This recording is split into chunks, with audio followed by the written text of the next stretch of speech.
Hello Gautam.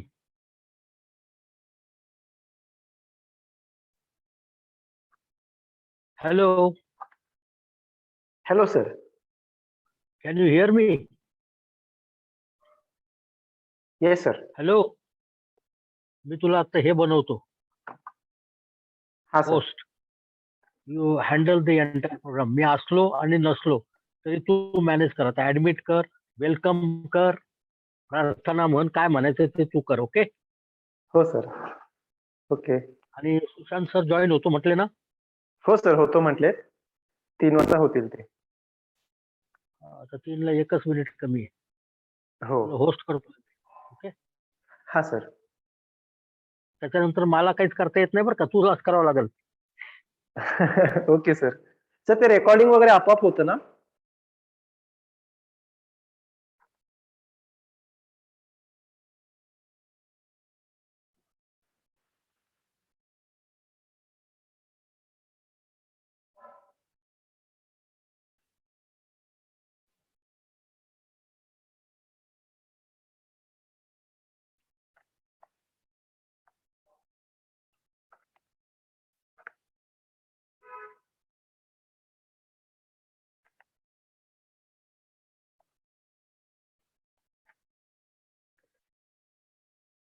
Hello everyone. We will wait a minute or two for Sushant sir to join the group and we'll start our session.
रागादिरोगान् शततानुशक्तान् न शेषकाय प्रसृतान् शेषान् औत्सुक्यमोहारतिदाञ्जघान यो पूर्ववैद्याय नमोऽस्तु तस्मै सर्वेऽपि सुखिनः सन्तु सर्वे सन्तु निरामयाः सर्वे भद्राणि पश्यन्तु मा कश्चित् दुःखभाग् भवेत् ॐ शान्ति शान्ति शान्तिः.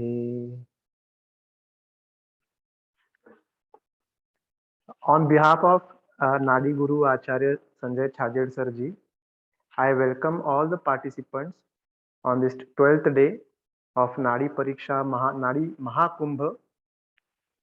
Today we are going to listen again to the one and the only yet known the Ekalavya of Nadi Pariksha, Dr. Sushant Misra Sirji.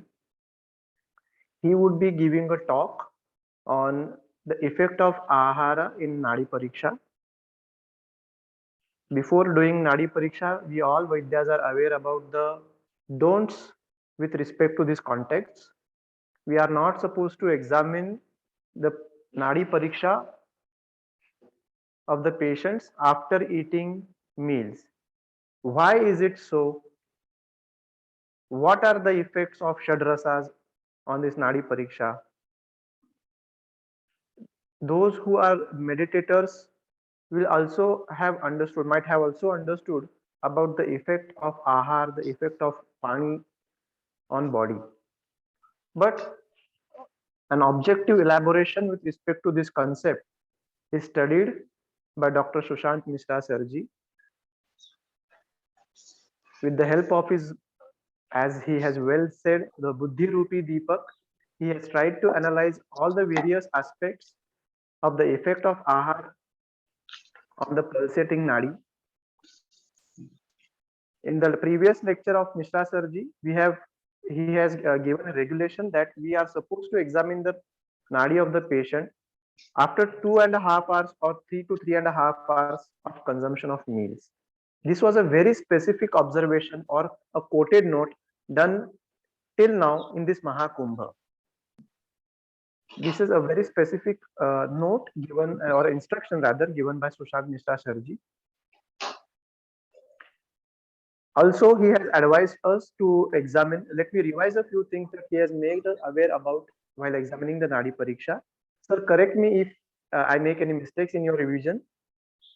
He has advised us to examine the Nadi of the most active hand. This is another important observation that Sir has quoted, irrespective of other Vaidyas. As he is seated in the very cold areas and due to the Ati Shita and Ruksha Vatavaran, he has advised to hydrate the fingers of the Vaidyas. Such situation is seldom found in the other parts of the country, the Sadharan Desh or the Anupadesh. So this is quite a Desha related observation or practice that a Vaidya has to follow in his practice. So as Sushant sir has again well said that we are going to become the Jadugars of coming time, but the only way to become a Jadugar is Abhyas, Abhyas and Abhyas. So in this process, I request all the Vaidyas to put forth the questions with respect to his previous seminar, that is the experiences of Nadi Pariksha in Sandhivat, Vatarakta and Amavata. If you have any questions regarding the numbering system of his Sabdoshas, the pressure orientation, the way the three fingers have to be placed on the nadi and the location of the nadi, you are free to ask. Sir is very much kind and open to all the questions and he is very broad-mindedly accepting the questions. So I welcome again Dr. Sushant Mishra Sirji and I request you to please put forth your thoughts and observations and guide us with the Buddhi Rupik Deepak. Welcome, sir. Thank you, Gautam ji. Om Shri Dhanvantaraye Namaha. Om Shri Dhanvantaraye Namaha. Om Shri Dhanvantaraye Namaha.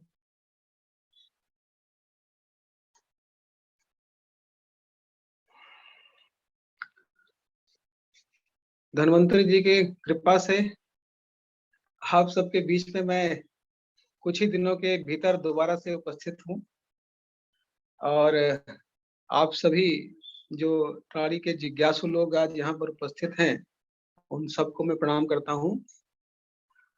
और इससे पहले कि मैं आहार और नाड़ी का क्या संबंध जो मेरे अनुभव में आया है उससे मैं आपको शुरू करूं, मैं चाहूंगा कि जो बेसिक चीजें मैंने पिछली बार आपको 22 तारीख को मैंने बताई थी, उनमें से आपको कोई भी विषय समझ में ना आया हो, कोई भी मन में जिज्ञासा हो किसी भी तरह की, तो उससे निसंकोच आप पूछ लीजिए, उसको हम क्लियर करेंगे।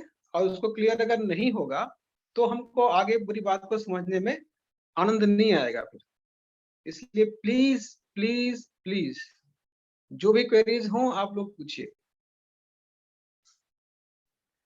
जी सर, मैं पार्टिसिपेंट्स को रिक्वेस्ट करता हूं कि वो अपना ऑडियो वीडियो अनम्यूट करके सर से सवाल फ्रैंकली पूछ सकते हैं। आप अपने सवाल चैट बॉक्स में भी पूछ सकते हैं। सर, जब तक कोई सवाल पूछे, मेरा एक ऑब्जर्वेशन में आपसे, जो आपने जिस पद्धति से नाड़ी परीक्षा सिखाई है उस पद्धति से मैं जो प्रयास कर रहा हूँ, तो हालांकि हम नाड़ी परीक्षा कर रहे हैं एक स्पेसिफिक स्टाइल से, लेकिन जैसे ही हमने आपका स्टाइल जो काफी सिंपल ही महसूस हो रहा है, लेकिन it is very difficult to convey our message to the patients. हमने उनसे बात करनी चाहिए या नहीं करनी चाहिए कि आपको संधिवात है, हालांकि मुझे आज ही वो नाड़ी एक महसूस हुई थी जिस परीक्षा से आपने सिखाया था।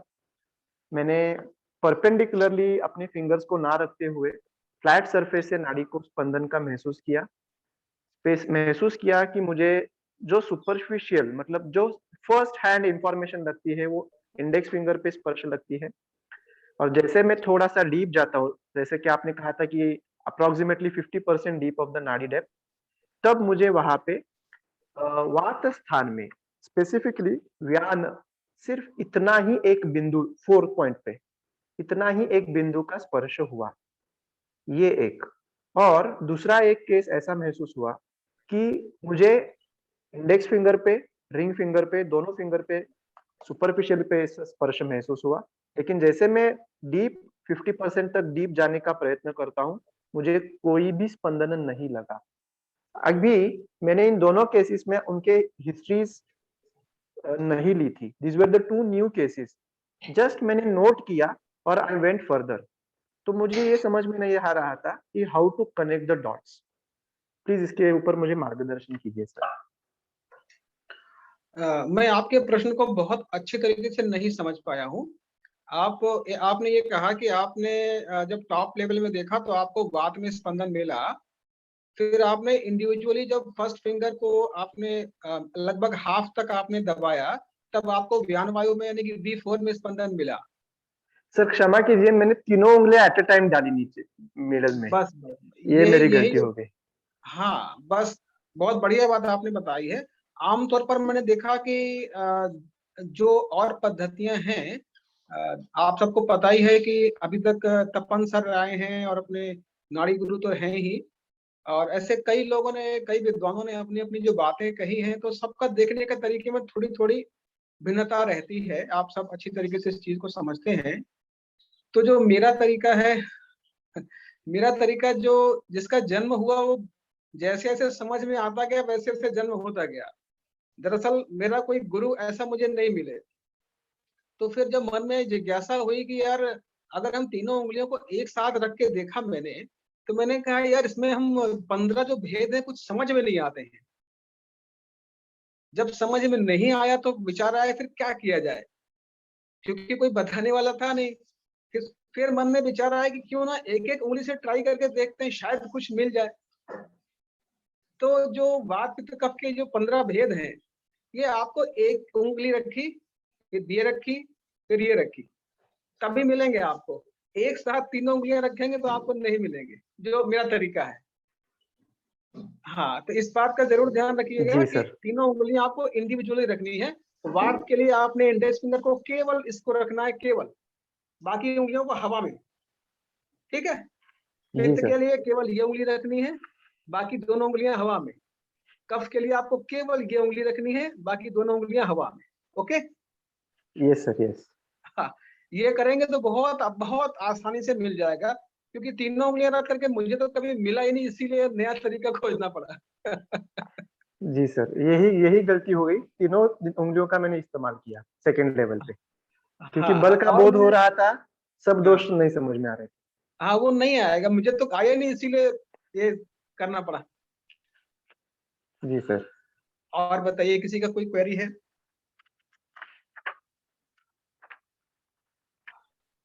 कोई पूछना चाहे तो अपना वीडियो ऑडियो ऑन करके पूछ सकता है, कोई दिक्कत नहीं है।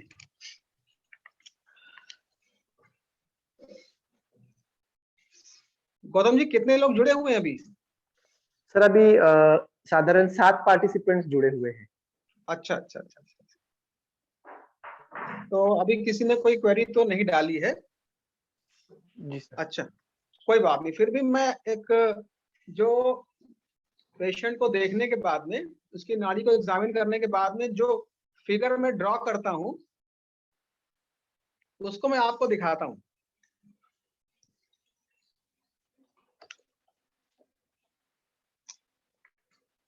आपको दिखाई पड़ रहा है? हाँ सर, बिल्कुल दिखाई पड़ रहा है, अच्छे से दिखाई पड़ रहा है। इसमें क्या है, ये 3 उंगलियां हैं अपनी, ये वात वाली, इंडेक्स फिंगर, ये मिडिल फिंगर और ये रिंग फिंगर। ठीक है। Yes sir. इसमें जो मैंने ये वी पी के और ये इंडेक्स मिडल राइट ये सब मैं नहीं लिखता हूँ, केवल मैं तीन तीन उंगलियों के एक तीन और ये तीन सेट बनाता हूँ खाली। अब इसमें करना क्या होता है कि जैसे ये इस तरफ हमारा हैंड होता है और इस तरफ हमारा एल्बो होता है। आप समझने के लिए बता रहा हूं ताकि दिशा भ्रम ना हो जाए। और रिस्ट पर हम इस तरीके से करते हैं। अब इसमें क्या है कि जो ये फर्स्ट लेवल है, इसमें हम जिस दोष में स्पंदन पाते हैं उसमें हम ऊपर की तरफ एक चिन्ह लगा देते हैं, एक एरो लगा देते हैं। मैं भी इसका एग्जांपल आपको दिखाऊंगा। फिर तीनों उंगलियों को हम डीप ले जाते हैं सबसे लास्ट में, और वहां पर जहां स्पंदन समाप्त होता है उससे जरा सा ऊपर हमको प्रकृति का लेवल मिलता है, तो उसको मैं बाद में इसी में नोट कर देता हूँ किसमें स्पंदन मिल रहा है। और जो धातु का लेवल है वो अगर तीनों उंगलियों को हम एक साथ रखते हैं तो लगभग मिडिल के आसपास धातु का लेवल मिल जाता है। उसको हम इसमें टिक लगा देते हैं। कैसे लगाते हैं मैं आपको एग्जांपल दिखाता हूँ। जैसे मैंने वात रक्त का उस दिन बताया था आपको, तो वात रक्त में हम कुछ इस तरीके से करते हैं। जो टॉप लेवल है उसमें हमें बीच में यानी कि पित्त में ऊपर की तरफ एरो लगा हुआ है, और जो भेद हमको मिलता है एक एक उंगली रखने पर वो 4 4 4 तीनों में मिल रहा है, वी टी के तीनों में। और जब हम धातु के लेवल में जाते हैं तब भी हमको स्पंदन मिडिल फिंगर में मिलता है, और वो हम ऊपर की तरफ हमने उसमें एरो लगा दिया है। ऐसे ही जब बिल्कुल डीप प्रकृति के लेवल में जाते हैं तो अक्सर उनकी प्रकृति भी पित्त वाली ही मिलती है। अक्सर ऐसा होता है ज्यादातर, क्योंकि हमको पता है कि जो जिस प्रकृति का व्यक्ति है वो जल्दी दूषित हो जाती है दोष उसका, और उसी से संबंधित रोग जल्दी उसको पकड़ते हैं। तो आमतौर पर प्रकृति के लेवल पर ही उसमें पित्त में ही हमको मिलता है। तो कुछ इस तरीके का फिगर हम ड्रॉ कर देते हैं। ये एक जनरल है, इसमें कुछ स्पेसिफिक फाइंडिंग्स होती हैं, कुछ और समझ में आता है तो उसको भी बीच में ड्रॉ कर देते हैं कि किस उंगली में किस तरीके का हमको पैटर्न मिल रहा है। तो ये एक मेरा तरीका मैंने आपको बताया, आप अपने हिसाब से भी इसको डेवलप कर सकते हैं। तो आप ध्यान से देखेंगे तो इसमें 4 लेवल हैं। ये सबसे ऊपर जो है, ये जो ऊपर तीर लगा हुआ है, ये फर्स्ट लेवल है जो हमारी विकृति का लेवल है। ओके। और अगर हम एक एक उंगली को रखेंगे तो ये 4 4 4 ये हमारा दोषों के जो 15 भेद है उनका लेवल आ जाएगा। फिर अगेन हम तीनों उंगलियों को एक साथ रखते हैं, मिडल तक जाएंगे तो ये हमको धातु का लेवल मिल जाएगा। उसको हमने, अगर रक्त धातु है तो उसको हमने इसमें कर दिया है। यहाँ पर जो धातुओं का मेरा तरीका है वो मैंने अपने नाड़ी गुरु छाजेड़ी से ही सीखा हुआ है। उन्होंने मुझे फोन करके बताया था कि ऐसे ऐसे हम धातुओं को देखते हैं। तो उसका अगर मान लीजिए रस धातु होती तो हम इसमें तीर लगा देते, सिंपल है ना। तो ये इस तरीके से इसको करना होता है। और जो फोर्थ लेवल है वो नीचे आपका प्रकृति का लेवल हो गया। तो इस एक फिगर में हम 4 लेवल कवर कर लेते हैं कि वो फाइंडिंग्स 4 लेवल की हैं।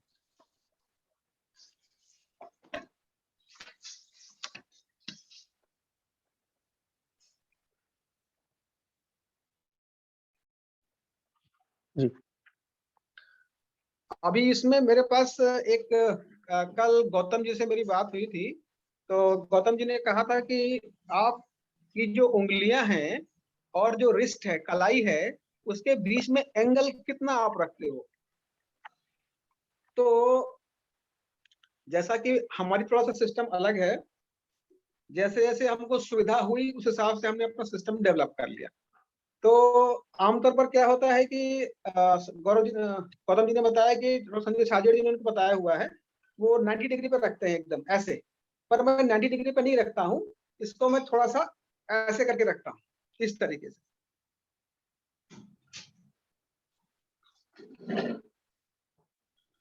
ये जैसे ये कलाई है तो इस पर थोड़ा सा तिरछा रखते हैं, एकदम खड़ा नहीं रखते, ऐसे रखते हैं इसको। ओके। ओके। कई लोग का तरीका क्या होता है कि वो हाथ के पीछे से आकर के ऐसे करते हैं। मैं पीछे से नहीं जाता हूं, मैं सीधे पेशेंट को ऐसे ही देखता हूं, नाड़ी सीधे ऐसे ऐसे। आप लोगों को समझ में तो आ रहा ना। जी सर। अच्छा ठीक है, तो ये थोड़ा तरीका सबका अपना अपना स्पेसिफिक रहता है। अभी इसमें एक प्रश्न आप लोगों के दिमाग में और आया होगा और आना भी चाहिए, वो है कि हम कितना प्रेशर देते हैं। हालांकि ये सवाल पूछा गया था, पर मुझे लगता था इसको थोड़ा सा और हम इलेबोरेट करेंगे तो बेहतर रहेगा। तो जो मेरा अनुभव है, मैं अपने अनुभव से आपको बताता हूँ कि जो जैसे कि हमने सिंपल टच किया और टच करने के बाद पूरा तब तक दबाया जब तक कि स्पंदन मिलना बंद नहीं हो गया। इससे हमें अनुमान लग जाता है कि जो नाड़ी है वो इतनी मोटी है, इतनी मोटी है, कितनी मोटी है। ओके, तो जो टॉप 1/3 लेवल होता है, टॉप 1/3 लेवल, टॉप से शुरू करके 1/3 तक, इसी बीच में हमको मिल जाती है विकृति, विकृत दोष, यानी कि प्रकोपित दोष, जो मेरा तरीका है। और जो जैसा कि मैंने आपको बताया कि जो 15 भेद हमको मिलते हैं वात पित्त कफ के, वो टॉप हाफ जो है ना हमारा धमनी का जो ऊपर का आधा हिस्सा है, उसमें हमको मिल जाते हैं। यहाँ मजे की बात यह है कि तीनों उंगलियां साथ रखने पे आपको अलग पैटर्न मिलता है, जब एक एक उंगली को रखेंगे तो आपको कुछ अलग ही मिलेगा। जैसे कि किसी का वात प्रकोपित है, आपने तीनों उंगलियां रखी तो आपको वात की उंगली में स्पंदन मिलेगा। फिर जब आप तीनों उंगलियों को एक एक करके रखेंगे तो आपको वात में भी एक जगह मिलेगा, पित्त में भी एक जगह मिलेगा, कफ में भी एक जगह मिलेगा, जबकि वैसे ऊपर सिर्फ आपको किसी एक में मिलता है। तो एक एक उंगली जब थोड़ा सा रखेंगे, आधी नाड़ी तक दबाएंगे, हाफ तक दबाएंगे, तब आपको 15 भेद आपको महसूस, जो भी स्पंदन उस समय आ रहा होगा वो मिलेगा आपको। अच्छा, अब अगेन देखिए, यहाँ पर समझने की बात यही है कि मेरे तरीके में जब हम भेदों को देखते हैं तब एक एक उंगली को अलग अलग रखते हैं। ओके, अब तीनों उंगलियों को हमने फिर से लेके अगर दबाएंगे तो मिडल के आसपास हमको धातु मिल जाती है, मिडल तक धातु मिल जाती है हमको। और सबसे डीप लेवल पर जाएंगे जहां धमनी स्पंदन करना बंद कर देती है, तो बंद करने के बाद हल्का सा ऊपर आएंगे तब आपको प्रकृति मिल जाती है उस लेवल में। ये आप सभी जानते ही होंगे इस चीज को। तो कितना दबाना है, क्योंकि मैं अभी 4 लेवल ही जान पाता हूँ अभी तक, इससे ज्यादा मुझे आइडिया नहीं, अभी अनुभव नहीं हुआ मुझे। तो इन 4 लेवल को कितना कितना दबाना, दबा करके हम फील कर पाएंगे, वो मैंने आपको एक्सप्लेन किया है। और इसमें कोई आपको प्रॉब्लम होती है तो आप मुझे बात कर सकते हैं। और इसके साथ साथ में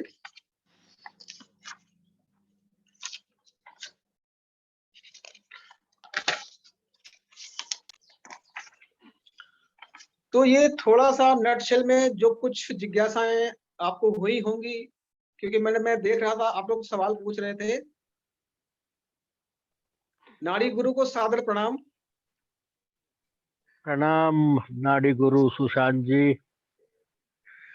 इसमें एक ही चीज जो आप मिस कर रहे हैं सर प्लीज।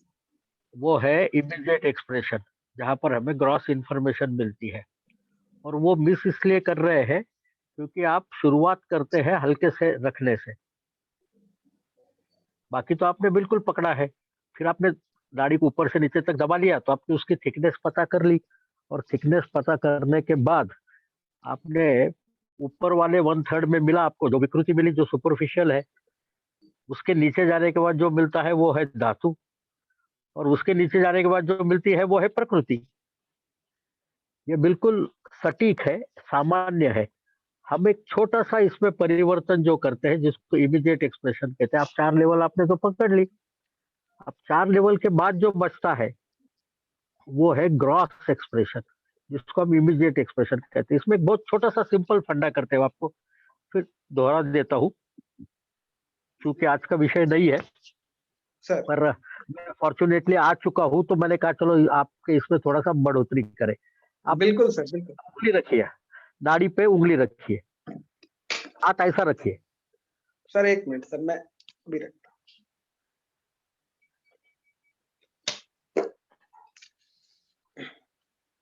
सर आपने ये इंडेक्स फिंगर को रखना है सिर्फ पहले बिंदु पर जहां नाड़ी लगती है वहां पर, नहीं ऐसा नहीं।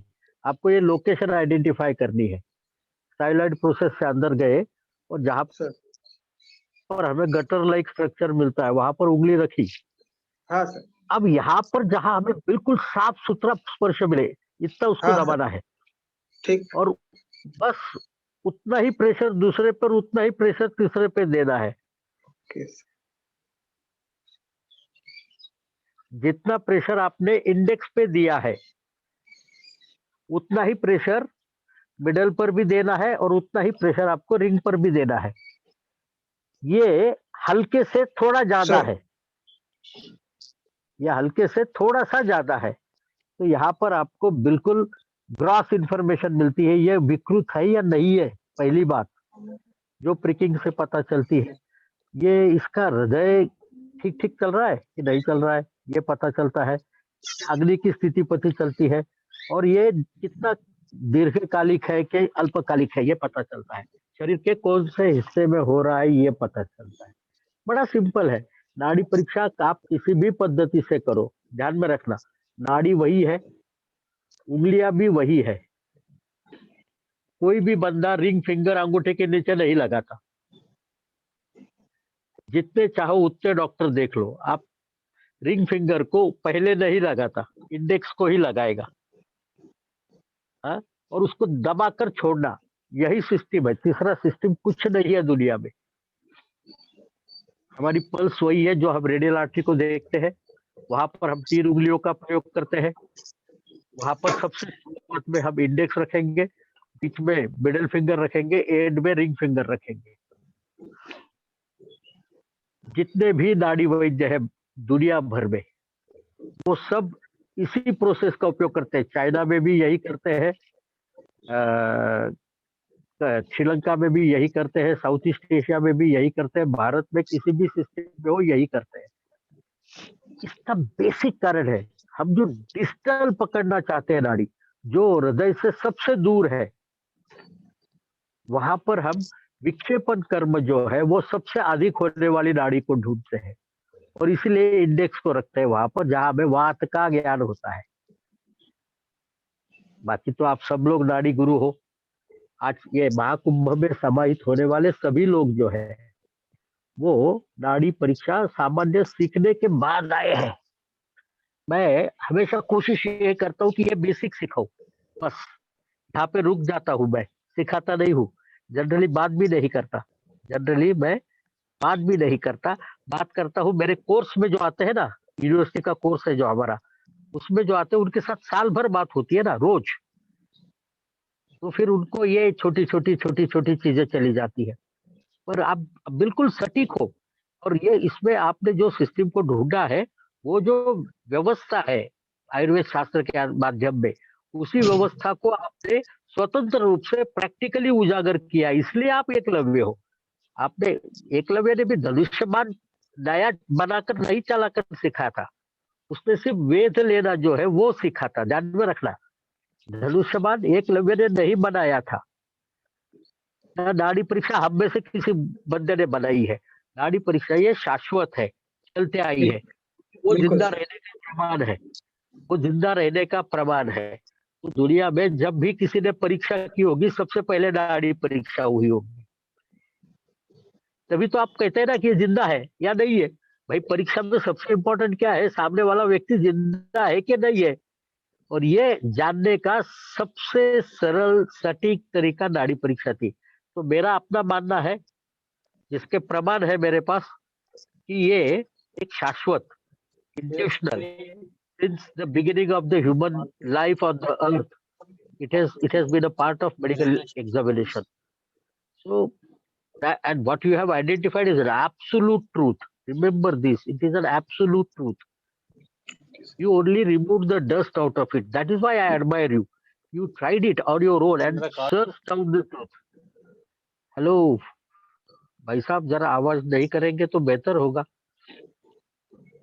तो हम ज्यादा नहीं बोलेंगे, आज तो आपका दिन है, और मैं खुद आहार पर सुनना चाहता हूँ आपको, इसीलिए तो यहाँ आपके साथ उपस्थित हूँ, मैं टूर पे हूँ तो भी। प्लीज चालू करिए, रखिएगा। जी सर, मैं चालू करता हूँ, लेकिन जो आपने ग्रॉस एग्जामिनेशन की बात कही सर, वो थोड़ा सा अभी मैं और ज्यादा जानना चाहूंगा उसके बारे में। फोन पर करता हूँ उसके लिए, फिलहाल अभी इस प्रकरण को आगे बढ़ाते हैं। कभी आपसे बाद में बात करेंगे, फुर्सत से निश्चित बिल्कुल सर, करेंगे। बिल्कुल सर, बिल्कुल। हाँ, अभी आपका आज आहार का पर हम सुनना चाहते सर सर जब मैं आहार पर आने वाला हूँ उससे पहले यह जो थोड़ी सी कहानी मैं जरूर आपको सुनाऊंगा, क्योंकि इस कहानी को सुनकर के आपको थोड़ा विश्वास होगा, थोड़ा सा आपका भरोसा बढ़ेगा और थोड़ा आत्मविश्वास भी बढ़ेगा कि हाँ, ये सब काम बहुत आसान है और हम बस करना है, बस करना शुरू करना, बस आसान हो जाएगा। तो अ, थोड़ा सा मैं आपको फ्लैशबैक में ले जाऊंगा, मेरे फ्लैशबैक में। तो जब नाड़ी परीक्षा मैंने शुरू की, लगभग आज से 10 वर्ष पहले अभ्यास करना शुरू किया, उस समय मुझे कुछ भी नहीं पता था कि मैं करूंगा तो क्या मिलेगा, क्या नहीं मिलेगा, कहाँ तक जाना है, कुछ नहीं पता था। उस समय शुरुआत में मुझे लगभग 18 महीने यानी कि 1.5 साल का समय लगा, और तब मैं वात पित्त कफ के जो 15 भेद हैं उनको निश्चित कर सका कि ये मुझे कहाँ कहाँ मिल रहे हैं। और हर एक भेद के लिए मैंने लगभग 20 पेशेंट, जब तक मुझे उस तरीके के स्पंदन के नहीं मिल गए तब तक मैंने उसको एक्सेप्ट नहीं किया। और इस तरीके से देखा जाए तो हर भेद के लिए मैंने 20 पेशेंट लिए हैं, और उसके बाद ही जो रिसर्च पेपर मेरा पब्लिश हुआ है तो पूरा कंप्लीट उसी के बाद ही हुआ है। अब भेद तो मुझे पता लग गए, वात पित्त कफ पता लग गया, लेकिन जिज्ञासा तो मेरी थी कि रोग को ढूंढेंगे, रोगी के अंदर थोड़ा सा और अंदर जाएंगे, कैसे करेंगे, क्या करेंगे, वो अभी शांत नहीं हुआ था। तो उसके बाद ये शुरू किया कि भाई अलग अलग रोगों में वात पित्त कफ की उंगली में अलग अलग इंडिविजुअल क्या क्या स्पंदन मिलता है, पैटर्न कैसा है। तो शुरुआत में जिस तरीके के रोगी हमारे पास ज्यादा आते हैं उस तरीके के पैटर्न हमारे पास खूब सारे इकट्ठे हो जाते हैं। तो ऐसे करते करते धीरे धीरे धीरे धीरे लगभग 25-30 बीमारियों और अलग अलग कंडीशंस का जो है नाड़ी कैसे चलती है वो धीरे धीरे डेवलप किया। अब ये काम चल ही रहा था, अलग अलग पैटर्न कैसे मिलते हैं अलग अलग व्याधियों में, तब तक ये लॉकडाउन आ गया। लॉकडाउन में शुरुआत में तो आप सब घर पे ही रहे होंगे, मैं भी लगभग 20-22 दिन घर पे ही रहा। उन दिनों मुझे लगा कहीं ऐसा ना हो कि जो मैंने नाड़ी सीखी है मैं भूल जाऊं उसको। तो मैंने स्वयं की नाड़ी देखना शुरू किया। ये काम मुझे पहले करना चाहिए था, लेकिन कोई जब गुरु नहीं होते हैं तो फिर ऐसे ही धीरे धीरे ज्ञान मिलता है। तो नाड़ी अपनी देखी मैंने, प्रारंभ प्रातः काल उठ करके देखी, फ्रेश होने के पहले, फ्रेश होने के बाद में देखी, आहार के पहले, आहार के बाद में देखी, आहार के तत्काल बाद, आहार के 1 मुहूर्त बाद, आहार के 2 मुहूर्त बाद, 3 मुहूर्त बाद, 4 मुहूर्त बाद। तो ये जो निकल करके आया आहार का, ये बहुत ही इंटरेस्टिंग था और बहुत ही सेटिस्फाइंग भी था कि यार जैसा हम लोग पढ़ते हैं नाड़ी बिल्कुल एकदम वैसा बताती है। बहुत आश्चर्य भी होता था। फिर थोड़ा सा दुख भी हुआ कि यार ये काम पहले क्यों नहीं किया। क्यों? क्योंकि रोगों की नाड़ी ढूंढने के लिए तो भाई रोगी कब आएगा, कब हम नाड़ी उसकी पकड़ेंगे, कैसे होंगे, वो तो हम उसके ऊपर डिपेंड है। पर आहार की नाड़ी पे तो हम किसी पे डिपेंड ही नहीं है। हमने उड़द की दाल खाई और नाड़ी चेक कर ली। तो मुझे लगा ये काम तो मुझे पहले कर लेना चाहिए था। जिज्ञासा थी कि भाई पहले के वैद्य बताते थे कि क्या खाया है तो उसकी नाड़ी देख के भाई ये खा के आया होगा, ऐसे बोलते थे। अब जो मेरा सिस्टम है उसकी कुछ लिमिटेशंस भी हैं, कुछ स्कोप्स भी हैं, जो मैंने फाइंडिंग्स से मैं आपको बताता हूँ। एक बात मैं खाली आपको क्लियर कर दूं कि एक भी बिंदु को एक्सेप्ट करने से पहले मैं उस तरीके के कम से कम 15 से 20 केस लेता हूँ, तब मैं अपने आप को मानता हूँ कि हाँ भाई इस चीज को एक्सेप्ट करता हूँ कि हाँ भाई यहाँ इस चीज में ऐसा स्पंदन मिलता है। सिर्फ 2 4 5 से मैं संतुष्ट नहीं होता, क्योंकि उतना होता है तो फिर मैं उसको बताता नहीं, मैं अपने पास ही रखता हूँ जब तक वो ठीक ठीक मात्रा में एक कलेक्शन डेटा का नहीं हो जाता। अच्छा, अब शुरुआत करते हैं इसको। सबसे पहले थोड़ा सा दिनचर्या के बारे में बोल देते हैं, तो उससे थोड़ा सा आपको और आसानी हो जाएगी। फिर मैं आहार पे आ जाऊंगा। सुबह जब आप उठते हैं उस समय आप अगर अपनी नाड़ी देखेंगे तो विकृत में आमतौर पर वात दोष आपको बढ़ा हुआ दिखाई पड़ता है। और वात पित्त कफ, इन तीनों उंगलियों को जब हम अलग अलग रखते हैं, यानी कि हम 15 भेदों को देखना चाहते हैं, तब आपको जो नाड़ी का पैटर्न मिलता है वो वायु में आपको अपान वायु मिलती है, और पित्त में आपको पित्त में नंबर 4 पर मिलता है और कफ में नंबर 2 पर मिलता है, माने ये मिलता है।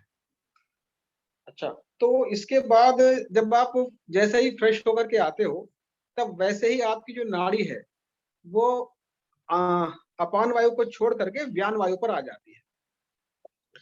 अब मैं इसमें ज्यादा भेदों में नामों पर नहीं जाऊंगा, जैसे कि मैंने आपको V1, V2, V3, V4, V5 ऐसे P और K के बताए हैं, सीधे सीधे उसके हिसाब से आपको बताऊंगा। नहीं तो कई बार हम भेदों के नाम में भी कंफ्यूज हो जाते हैं, तो वो उलझ जाते हैं। वो मैंने आपको पहले स्पष्ट कर दिया है कि V1 कौन है, V2 कौन है, V3 कौन है, क्योंकि वो 15 नाम है, कई बार हम बोलते बोलते हम ही कुछ और का कुछ बोल जाते हैं। अच्छा, तो हमने देखा कि जो व्यक्ति स्वस्थ है, एक सवाल आता था हमारे सामने कि व्यक्ति स्वस्थ है तो उसकी नाड़ी कैसे चलेगी। तो अभी मैं इस चीज को 100% तो नहीं कह सकता, लेकिन ज्यादातर केसेस में अगर कोई व्यक्ति यहाँ पर स्वस्थ की बात नहीं है, यहाँ पर आहार नाल के स्वास्थ्य की बात मैं कर रहा हूँ कि पेट साफ हो गया नहीं हो गया, उस समय कैसी नाड़ी मिलेगी। पूर्ण स्वस्थ तो मुझे नहीं पता कैसी नाड़ी चलती होगी उसकी। अच्छा, तो सुबह फ्रेश होने के बाद जो नाड़ी चलती है आपकी, वो पैटर्न मिलता है आपका 4-3-2, यानी कि व्यान वायु तो हर समय अपना कार्य कर ही रही है। बाकी वायु भले ही शांत हो, पर व्यान वायु तो अपना काम करती ही रहती है, हृदय तो धड़केगा ही धड़केगा। तो व्यान वायु हमको जरूर मिलती है, और जो अग्नि है हमारी, वो पाचक तत्व पर जहां पर निर्भर है, मुख्य सारी अग्नियां, वो एक्टिवेट रहता है। और जो बोधक कफ है नंबर 2, वो एक्टिवेट रहता है, यानी कि V4 यानी कि 4, और फिर नंबर इसमें नंबर 2 P में मिलेगा हमें 3, और K में मिलेगा नंबर 2। 4-3-2 वात पित्त कफ में ये भेद हमको मिलेंगे। ये एक जनरल सा मैंने आपको डिस्क्रिप्शन दे दिया है, ये देना भी जरूरी था, क्योंकि जब तक ये पता नहीं चलता है कि भाई नेचुरल कंडीशन में जब हमारी आंतों में ना भोजन है ना मल है, तब आखिर कौन कौन से भेद हैं जो स्वाभाविक रूप से एक्टिवेट रहते ही रहते हैं। तो वो है ये 4-3-2, ये एक्टिव रहते हैं। अच्छा, तो सबसे पहले भाई पानी की नाड़ी कैसी चलती है, पानी पिला, और हाँ, पानी आप किसी को पिलाइए। मैं थोड़ा सा आपको बताऊंगा कि पिछले 2-3 महीने पहले मैं अभी देहरादून गया था, वहां पे एक सेमिनार हम लोगों ने किया था।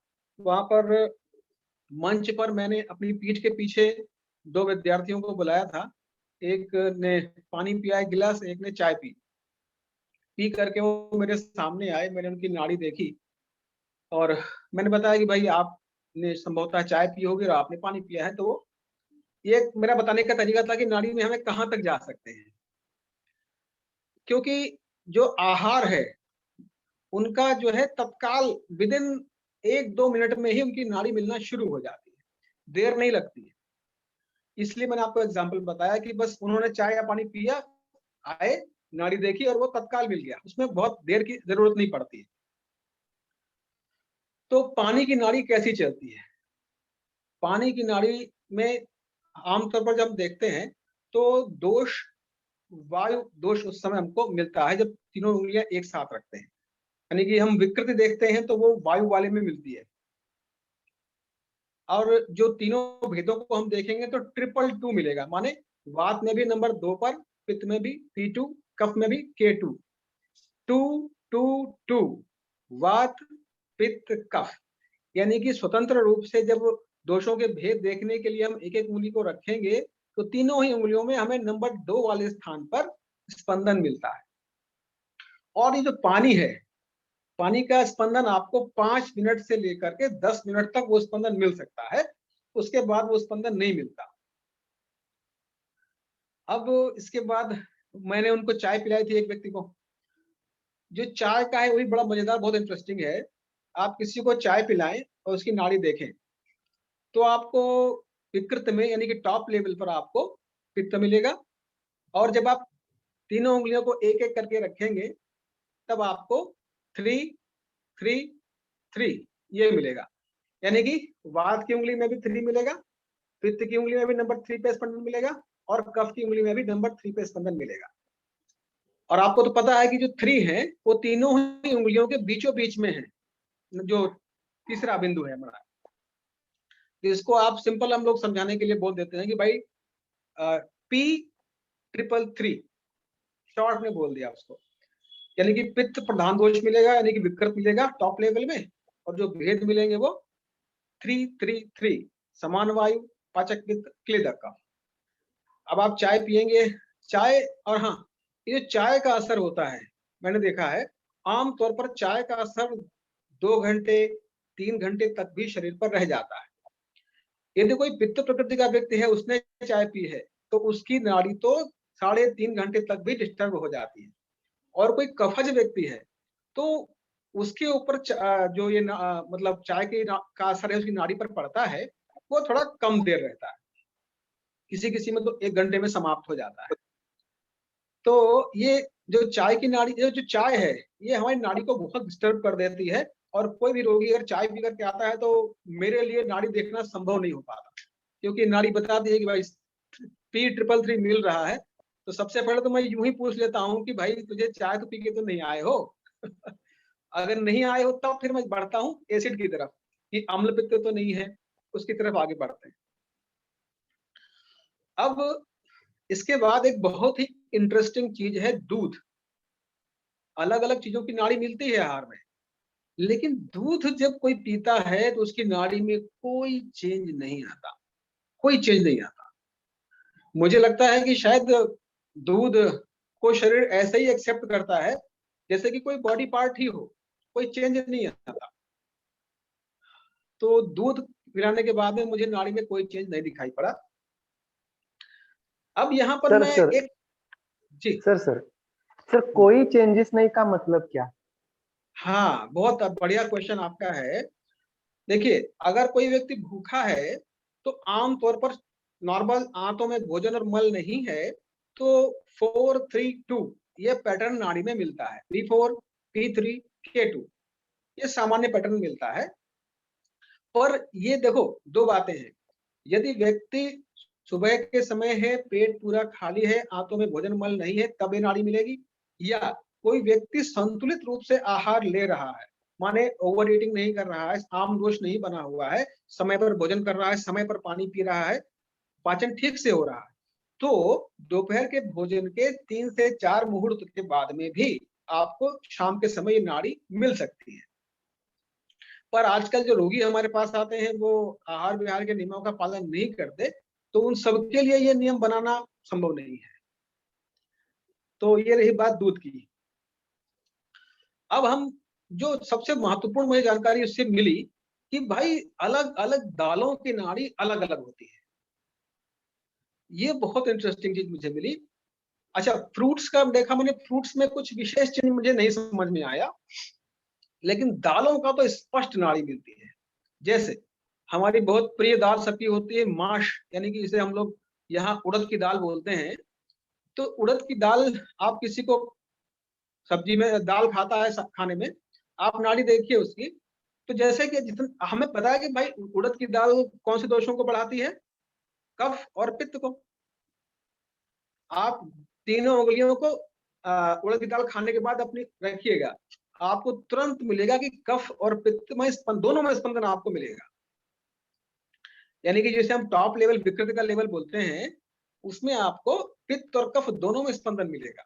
यानी कि आपने इधर खाया नहीं उधर काम शुरू नहीं। कितना जबरदस्त ईश्वर ने जो ये रचा है, अद्भुत है। हम लोग तो पता नहीं कहाँ पे हैं, अभी कहाँ तक जाना है, हमें समझ में नहीं आ रहा।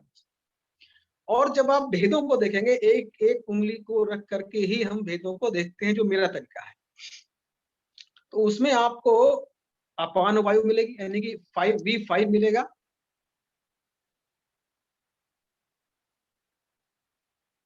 P4 और K2 ये मिलेगा।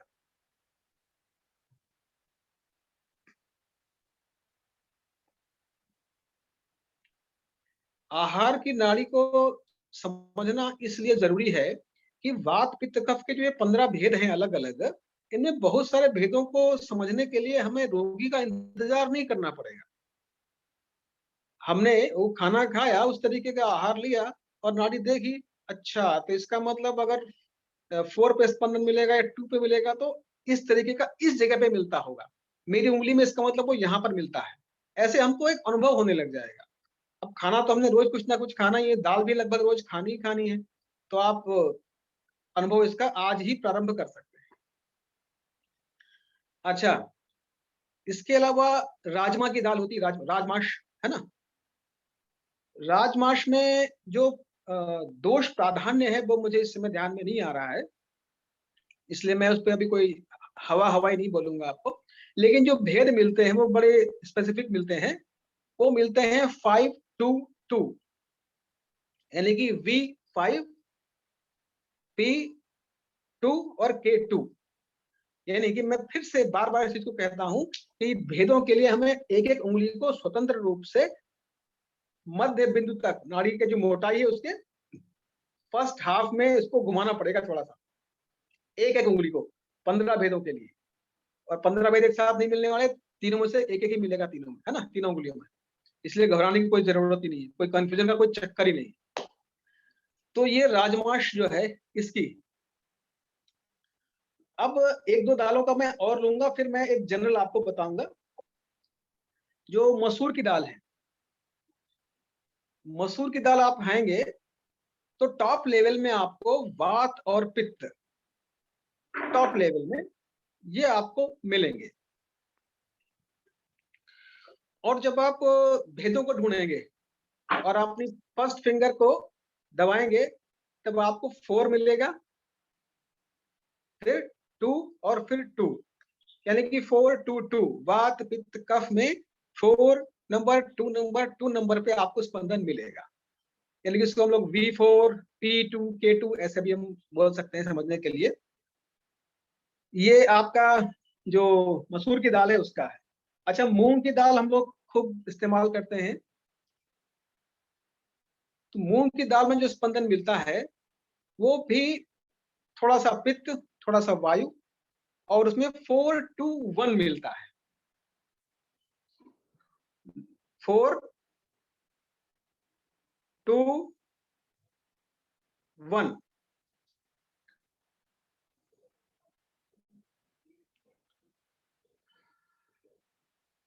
ये बात समझ में आ रही होगी आप लोगों के।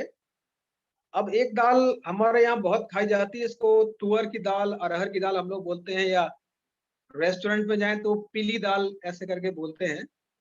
उसमें जो है हम लोग उसको खाते हैं तो हमारी घर में बोला जाता है कि ये थोड़ा सा गर्म, ये पित्त को बढ़ाती है, एसिड आ जाता है कई बार इसको खाने के बाद। तो जब मैंने उसकी नाड़ी देखी तो मुझे समझ में आया कि भाई वास्तव में इसको खाने के बाद जो टॉप लेवल है वहां पर पित्त दिखने लग जाता है।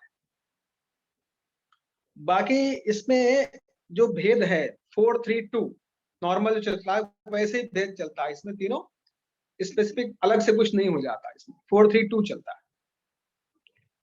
ये थोड़ा सा आहार का मैंने आपको बताया।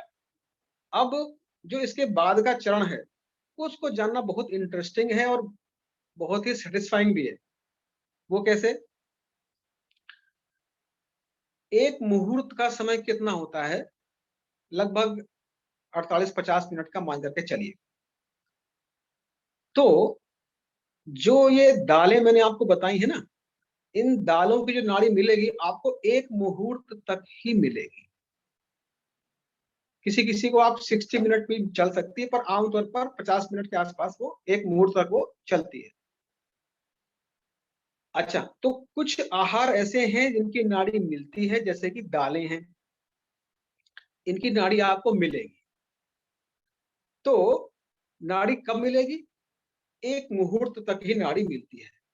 यानी कि हम जो आज की जानकारी के हिसाब से कह सकते हैं कि जितनी देर आहार आमाशय में रहता है, जो समय हमको बताया जाता है कि आमाशय में लगभग 1 घंटे के आसपास रह जाता है। हालांकि डिपेंड करता है कि आपने क्या लिया है, बहुत ओवर ईटिंग कर ली वो एक अलग चीज है, पर सामान्य नॉर्मल जितना हमें खाना खाना चाहिए अग्नि के अनुसार, अगर उतना हम खाते हैं तो आमाशय में 1 घंटे तक भोजन रुकता है, ऐसा एक हम लोगों को पढ़ाया जाता है।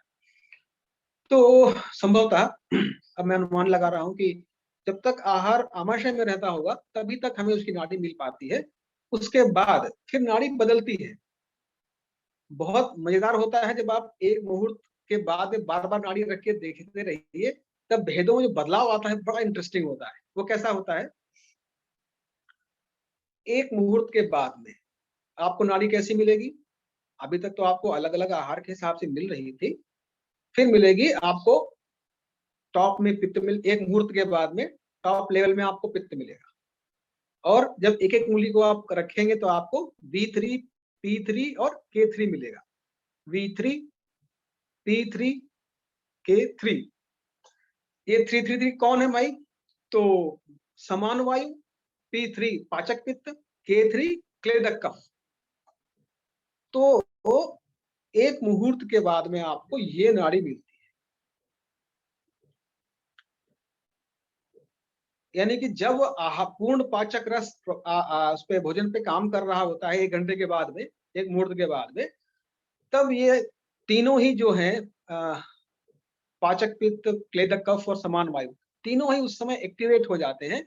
ये देखने को मिलता है। बड़ा रुचिकर लगता है इसको देखना कि अब आहार नाल में खाना कहाँ पहुंच गया होगा, उसके साथ क्या हो रहा होगा, कौन कौन से भेद प्रकोपित उस समय एक्टिव होंगे। एक बड़ी जिज्ञासा के साथ में करते तो बड़ा आनंद आता है इसमें। यहाँ पर मैं एक चीज स्पष्ट कर दूं, कई आहार की नाड़ी नहीं मिलती है, तो उनमें जो ये नाड़ी है पाचन, ये पित्त प्रधान और B3, P3, K3, जो कि आमतौर पर जब हम भोजन करते हैं उसके एक मुहूर्त के बाद मिलती है। पर जिन आहार की नाड़ी में, जो आहार नाड़ी पर कोई चेंज नहीं कर पाते, उनमें शुरू से ही पित्त प्रधान टॉप पे पित्त और V3, P3, K3 ये हमको शुरू से ही मिलने लग जाता है, जो आहार नाड़ी पर अपना प्रभाव नहीं डाल पाते। ऐसे भी आहार होते हैं। अच्छा, तो अब आमतौर पर देखा जाए कि जो भी नाड़ी पे प्रभाव डालता है वो एक मुहूर्त तक ही डाल पाता है, और कुल मिलाकर के एक मुहूर्त के बाद जो अगला मुहूर्त है, हम उसे सिंपल 1 घंटा मान लीजिए, तो 1 घंटे के बाद जो नेक्स्ट आवर है, सेकंड जो आवर है, उसमें हमें पित्त प्रधान V3, P3, K3 मिलता है। ये आपको समझ में आ गया होगा। अब तीसरे घंटे में क्या होता है? 3 घंटे के बाद तीसरे घंटे में जो चेंज आता है, उसमें ये बहुत इंटरेस्टिंग है। 2.5 से 3 घंटे में नाड़ी धीरे धीरे नॉर्मल की तरफ बढ़ती है, यानी कि फिर से 4, 3 और 2 पे आ जाती है। 4, 3 और 2 पर आ जाती है। लेकिन पित्त अभी भी होता है और थोड़ी वायु भी आने लग जाती है। यानी कि मैं फिर से आपको बोलूंगा कि भोजन किए हुए आपको 3 मुहूर्त हो गए। तो 3 मुहूर्त के बाद में अब पित्त के साथ टॉप लेवल में पित्त के साथ साथ आपको थोड़ा सा वायु में भी नाड़ी आपको स्पंदन मिलने लग जाएगा। और जब हम भेद की बात करेंगे तो जैसे पहले था, माने कि B4, P3, K3 खाली पेट जो नाड़ी चलती है आमतौर पर स्वस्थ अवस्था में, आमतौर पर पुनः 3 मुहूर्त के बाद में ये नाड़ी मिलना शुरू हो जाती है। ओके,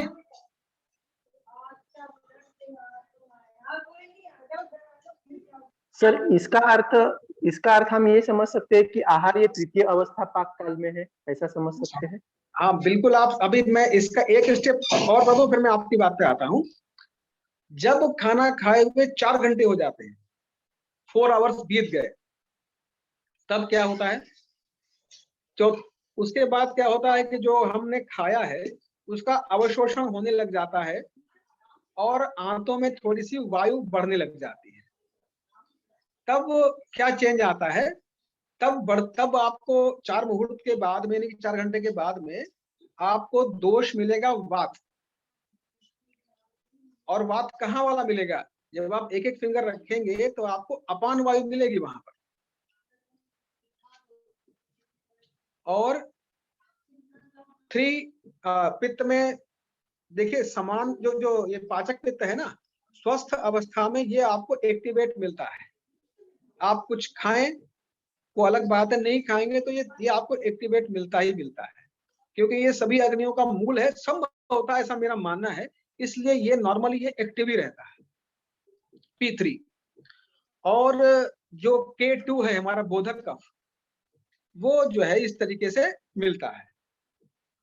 यानी कि जैसे ही खाना खाते हुए आपको 4 मुहूर्त हो गए, उसके बाद आपको प्रधान दोष मिलेगा वात, और जो भेद मिलेंगे वो 5, 3, 2 ये मिलेगा। तो इसको करने के बाद में इंटरेस्ट इतना ज्यादा बढ़ जाता है, लगता है कि अब हम जान सकते हैं कि पेशेंट आया है, तो खाना अगर उसने इतने बजे खा लिया होगा तो संभवतः यहाँ तक उसका भोजन अब तक पहुंच गया होगा। कि कितना इंटरेस्टिंग ईश्वर ने बनाई है, मैं तो आश्चर्यचकित हो जाता हूँ और परमपिता को धन्यवाद देता हूँ कि कुछ बूंदे हमारे ऊपर भी छिड़क दी उन्होंने। तो ये यहाँ तक एक जानकारी मिलती है। ये जनरल इंफॉर्मेशन मैंने आपको दे दी है, मैंने कुछ आहार के बारे में आपको बताया है और पैटर्न क्या रहता है, कितने मुहूर्त के बाद कैसे-कैसे क्या मिलता है, कुछ चीज़ें मैंने आपको बताने की कोशिश की है। और दरअसल इस चीज़ को लेकर के अलग से प्रेजेंटेशन मैंने तैयार नहीं किया हुआ था, इसलिए मैं अभी आपको स्लाइड शो वगैरह ऐसा कुछ नहीं दिखा पाया हूँ।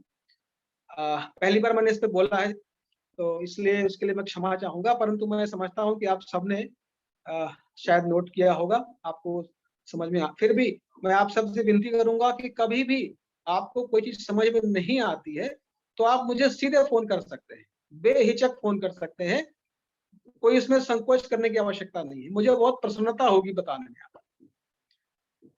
तो ये था मेरा आज का विषय, मैं अपनी बात को पूर्ण करता हूँ, बाकी किसी को कोई प्रश्न हो तो बताइए, मैं प्रयास करूँगा समाधान करने का। सर, गौतम जी।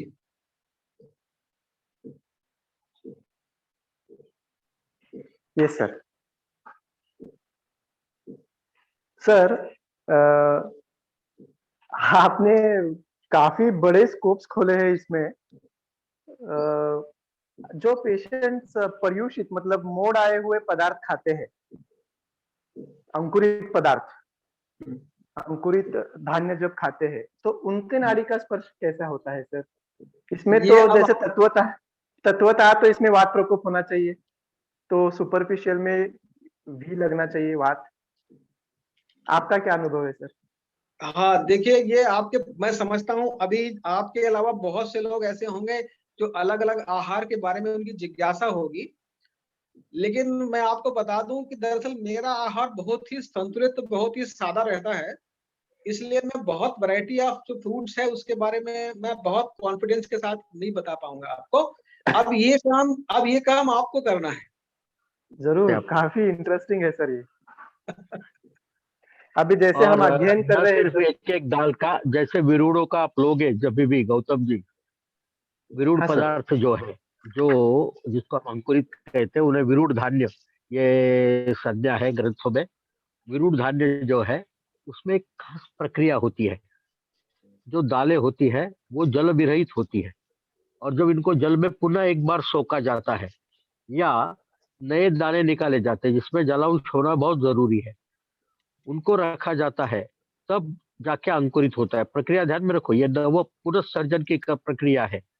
और जहां भी पुनर्सर्जन होगा कहीं भी, वहां पर तीनों दोष एक साथ कार्यरत होते हैं, क्योंकि बिना अग्नि के नए सर्जन की निर्मित नहीं होती, बिना वायु के चलन की प्रक्रिया नहीं होती, और बिना कफ के नई अवधारणा नहीं होती। यहाँ पर तीनों दोष आपको मिलेंगे। और जब खास करके जब आप जैसे कि एक नया रास्ता खोल दिया है, और आप अभी इसमें, और सुशांत जी आपके अनुभव में एक चीज की बड़ी कमी नजर आई। सर बताइए प्लीज। रोटी, पराठे, नान, कुलचा, इसका भी तो ध्यान रखिए। या गोभी के पराठे खाए, मूली के पराठे खाए, आलू के पराठे खाए, पनीर के पराठे खाए, मिक्स कर कर पराठे खाए। बहुत उपजा, बहुत। मैं कह रहा हूँ, मैं हमेशा यही सभी विद्यार्थियों को कहता हूँ कि आप बस सर कहेंगे और हम सुनेंगे वाली स्टोरी मत रखो, आप अपना ट्रायल करो ना यार। मैं जो दारू पीने वाले उनको मैं कहता हूँ, अलग अलग दारू पी के देखो ना। एक पेग पीने पे क्या होता है, दो पेग पीने पे क्या होता है, चार पेग पीने के बाद क्या होता है, चौथे के बाद शायद मुश्किल है नाड़ी पकड़ना। क्या है, दुनिया के सभी अनुभव, वैद्यों को सभी अनुभव होने चाहिए, और सभी अनुभवों से हमको व्यक्त करना चाहिए कि ये जो सवाल आया है उसका जवाब बताओ सुहाना जी को, कि कौन सा अन्ना ऐसा है जो हमें नाड़ी से बता सकेंगे जो हमारे लिए उपयुक्त है या नहीं है। नहीं, देखिए अभी जितना मेरे पास अनुभव ऐसा पक गया था वो मैंने आपके साथ शेयर कर दिया है, और बिना पकाए मैं शेयर नहीं करता हूँ, इसलिए मैं अभी कोई बात इस बारे में नहीं कहने की स्थिति में नहीं हूँ मैं अभी। और अभी किसी ने पूछा है मांसाहार में नाड़ी कैसी चलेगी, अब मैं तो शुद्ध शाकाहारी हूँ, तो मैं अभी बता नहीं सकता कि अरे कैसे खा के चलेगी। देखो देखो, हमको भी बताओ अगली बार आपका नंबर। नहीं नहीं, आपके लिए नहीं कह रहा हूँ, जिसने प्रश्न पूछा है उनके लिए है ये। हाँ, हाँ, भाई बिल्कुल खा सही के बात। देखो। क्योंकि सर सबसे आसान और है हमें अपनी भी मर्ज़ी। बताओ, हम लोग को कब जिंदगी में, गौतम, मैं और आप, हम तीनों शाकाहारी अच्छा है। सर। हाँ, गौतम जी भी जैन है, मैं भी जैन हूँ, और आप शुद्ध ब्राह्मण है, तो हम तीनों ने नॉन वेज को देखना नहीं है कभी, तो पता नहीं होगा कि कैसे नाड़ी चलती है। जो कुछ खा के आएगा उनकी नाड़ी देखकर बता सकते हैं जरूर। बात समझो फिर से, जिन्होंने भी सवाल पूछा है, ये प्रक्रिया हमें करनी है। ये जो इन्होंने बताया है सुशांत जी ने, तो वो अब देखो, वो अभी सही नाड़ी गुरु बनने के प्रक्रिया के पक गए हैं अभी। अभी नाड़ी गुरु बन गए हैं वो। अब उनको थोड़ा और पक गया तो फिर उसमें से बढ़िया बीज भी बाहर निकलेंगे। ये उनको अभी नियमित काम करना है पढ़ाने का। जब पढ़ाने का नियमित करोगे तो बीज के रूप में शिष्य तैयार होंगे। सर, तो नाड़ी परीक्षा ये बहुत ही सिंपल साधारण चीज है, और वो हर प्रक्रिया से गुजर जाती है। बिल्कुल सर। आपको आहार पे लेना है, आहार पे लीजिएगा, ऋतुनुसार लीजिएगा। दिन में देखो, बहुत बार ये कहा जाता है कि सवेरे कफ, दोपहर में पित्त और शाम को वात की नाड़ी होती है, हम कहते जरूर है, पर अगर आप और भी देखोगे इसे, तो 24 घंटे में हमें 6 ऋतु की नाड़ी मिलती है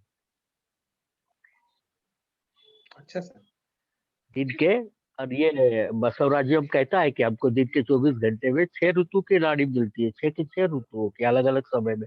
4 4 घंटे का हिस्सा काट दीजिए तो आपको नाड़ी में फर्क मिलता है।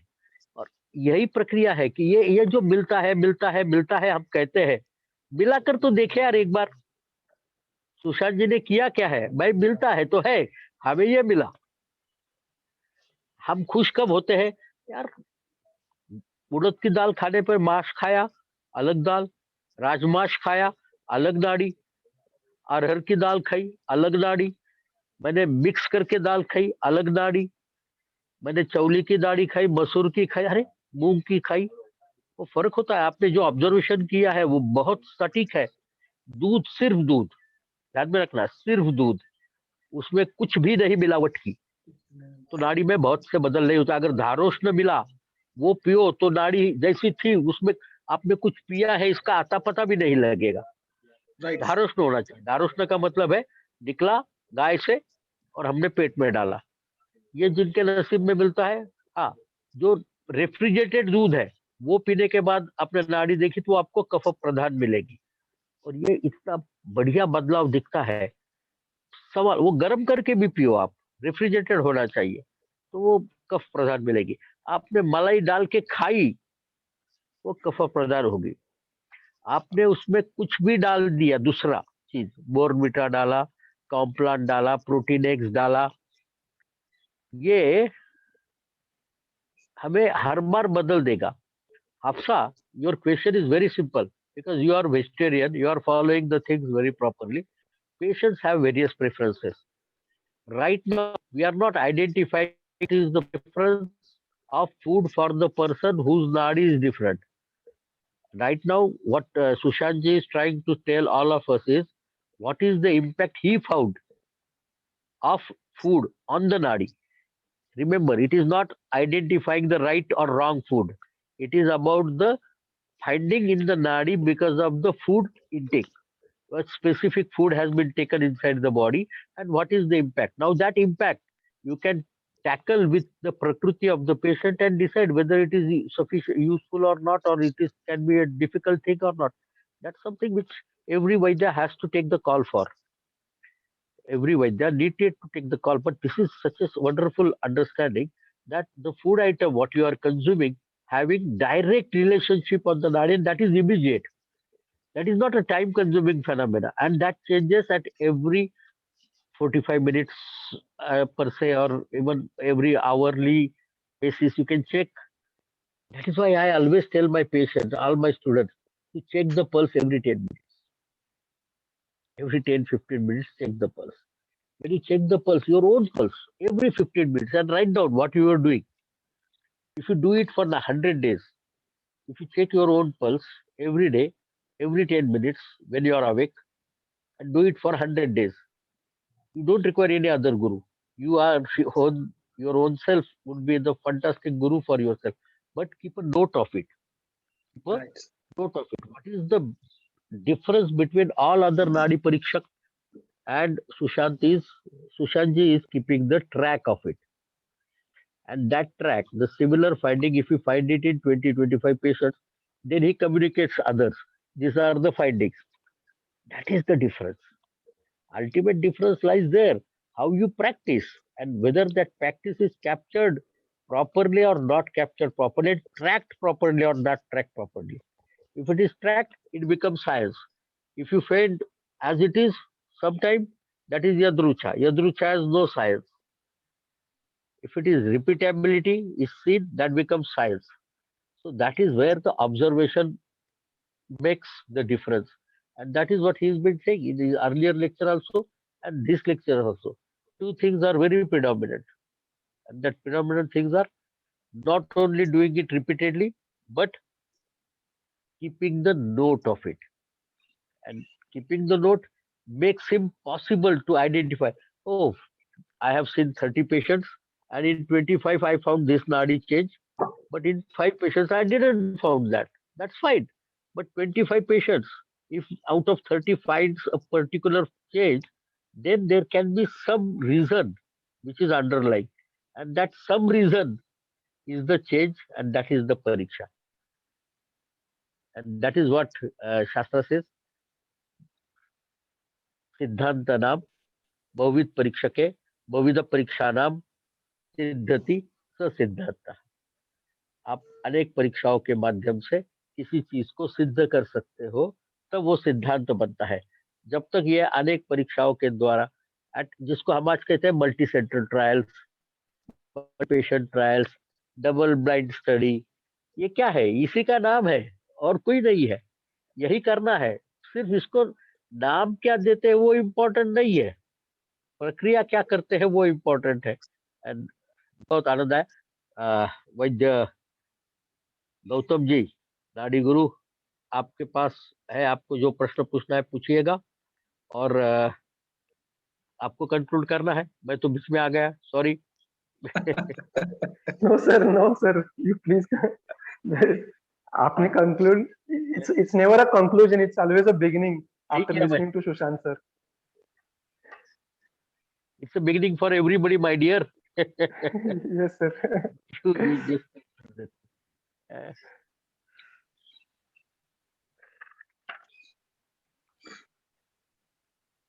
हमें तो लगा था कि आहार का वात पित्त कफ में क्या क्या परिणाम होगा, लेकिन इन्होंने इतने स्पेसिफिक ऑब्जर्वेशंस काल के परिमाण में भी उन्होंने इसका मर्यादा में ऑब्जर्वेशन और नोट्स रखे.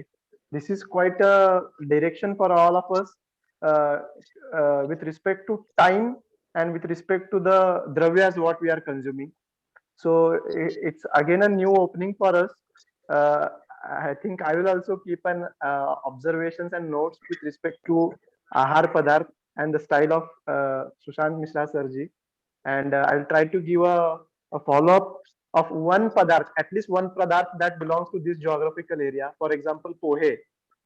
We happen to consume pohe a lot of times in a week.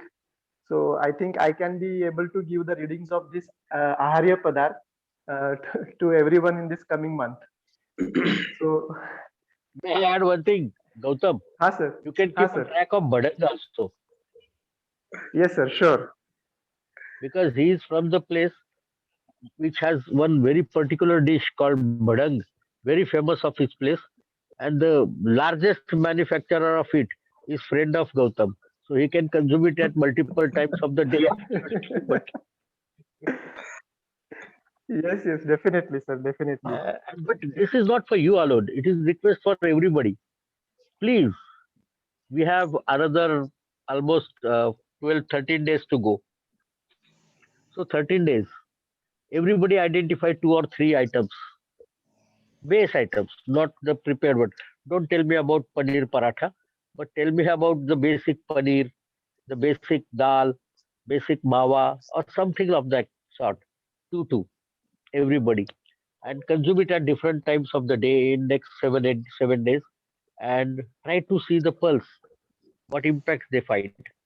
And I'm sure by the end of this Nadi Mahakumbh, we would have a larger database. And those who are non-vegetarians, please try particular fish or Yes, particular yes, chicken, बिल्कुल sir. particular mutton. If we do, I don't. It doesn't mean that I should not know. Yes, हमें जानना है sir. हमें हम जानना है सब sir कि जानना कैसे चाहते नाड़ी हैं, चलती है. और हम बिल्कुल बिल्कुल. कैसे नाड़ी चलती है. अरे आपने वो कबाब खाए तो कैसे चलती है, चिकन मसाला खाया, रोगन जोश खाया, चिकन को उसमें तंदूर में डाल के खाया, बटर चिकन खाया, तो क्या होता है बॉडी पे, कैसे पता चलेगा. हम अपनी निज नाड़ी तो नहीं देख सकते. वो पेशेंट क्या क्या खाकर आता है पता नहीं. जब आप परीक्षा करोगे तो हमें लगता है कि जैसे सुशांत जी ने आज हमारी आंखें एक अलग दिशा में खोल दी है सबकी, एक बड़ा अलग अलग अलग सा अनुभव आएगा. क्यों गौतम जी, आपका क्या मंतव्य है. Yes, sir. This is Sairam भी तो होगा. yes, yes. साईराम सर आज ज्वाइन नहीं हो पा रहे हैं. राजेश, नाड़ी गुरु राजेश जी, Yes, अमित sir. जी, आप सब लोगों को मेरी एक रिक्वेस्ट है यार, ये बड़ा नायाब concept. You can understand this. Rajesh, what he has said, have you gone through it. He has identified particular impact of the material. You are there in the Bahrain, so Yeah. whatso you definitely get lot of non-vegetarian food there. Yes, yes. I not. So what alteration happens in the nadi every moment, Murth? At least you should do some good research on non-vegetarian food. Yeah, I not tried yet, but I'll try, sir. Because I am also going to try a few things.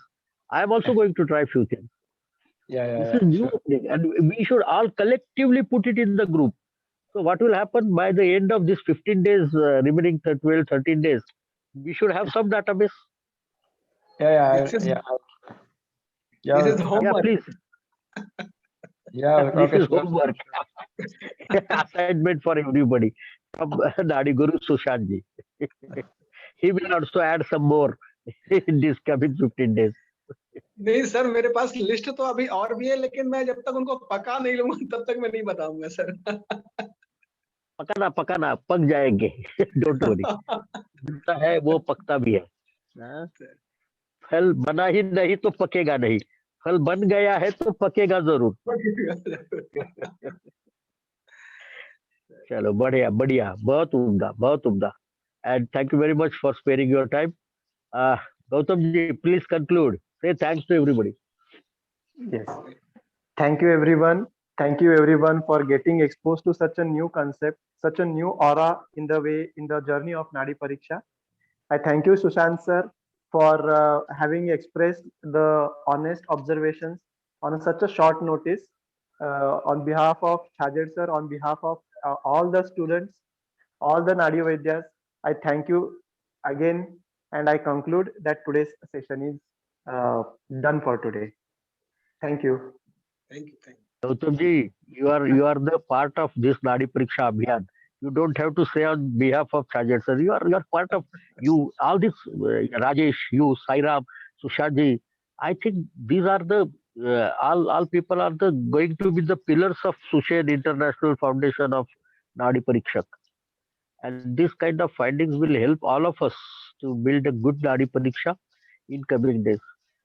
With this word, I thank Yes, sir. Gautam for conducting a nice session. Thank you very much. Thanks a lot for helping sir. me out. Thank you, sir. Thank you, It's everyone. always a pleasure. Thank you, sir.